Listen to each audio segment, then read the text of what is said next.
Hello there, it's Jay here from Jay's Vintage Junk, and for a change today, actually, we're up in my other workshop.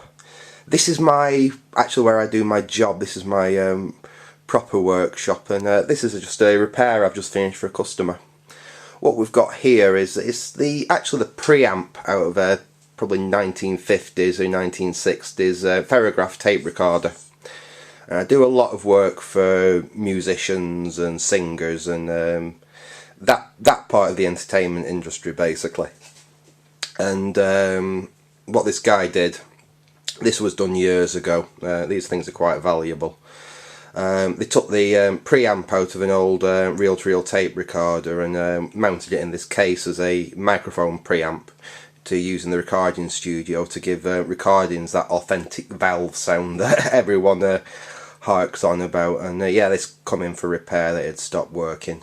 I mean, this was a simple fix. It just needed a new rectifier valve in it, so I stuck a new rectifier valve in it, and that's all happy and working. I'm just waiting for him to come and pick it up now. So I thought while I was up here I'd let you have a look at my other workshop. So I have some quite interesting stuff up here. I've got a few of my old vintage radios up here. There's a nice Ferranti there, little Ferranti transistor radio. On top of a dual Ferranti lab supply, little bench power supply there. We've got my Variac with a very useful. I'm going to do a video on making one of these. I don't know if anyone's seen one of these before. This is what's called a series lamp limiter. Basically, if you're working on old vintage valve stuff, this thing is absolutely invaluable. What it allows you to do is put that lamp in series with the mains. So if you've got a short in a piece of equipment, instead of the equipment going bang and causing a lot of smoke, all it does is make that lamp glow. It's just good for the first switch-ons of very old equipment and vintage valve equipment. So dead easy to make as well. Highly recommend owning one of them if you like tinkering with any old vintage equipment, really. It will save the loud bang of a mains filter capacitor going off as well. It'll tend to just pop and crattle, and the lamp will flicker brighter and dimmer if you've got a bad cap rather than it going bang and letting a load of smoke out. So a really useful thing to have that, and they said they're dead easy to make. Isolation transformer, another thing that's, well, I think is very essential for safety.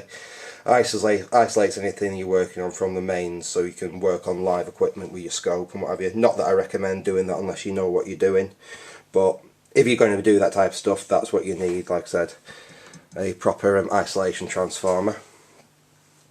Some of my AV gear, I used to be in the AV industry, and this is stuff I've just picked up from skips over the years. We've got a professional studio monitor there. Then we've got a Betacam deck. That's a full-size professional Betacam deck. We've got a Ferguson portable, Ferguson personal dual standard TV from the 1960s. What else have we got that's interesting in here? We've got some of my other vintage TVs. I think that's an Echo from the early 50s. We've got, yeah, that's one of the last of the round tube sets that I've been working on. I've got a picture on that, but it still needs a lot of work, that one. Got a few 60s record players because I like messing with my old 60s valve equipment. That's one I've got to finish off. I need to make a new lid for that. And some more old vintage TVs. I've got quite a few vintage 1950s TVs. And here, these are the equipment drawers I was mentioning in my video where I was going through one of the drawers from this. I paid a tenner each for these off eBay, and they're a bit of a mess, but they were so worth it with the stuff that I've got in these. They're just packed full of useful bits. I still have to go through. I've probably gone through 10% of what I've got here. You know, really useful stuff. Even stuff like this, you know, when you need a few spacers, this is where you can come and get them.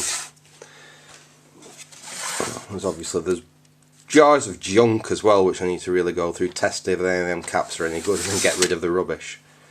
But yeah, I thought I'd just let you have a quick look at my other workshop and see what I've got here. So I'll leave it at that, and so thanks for watching, and goodbye.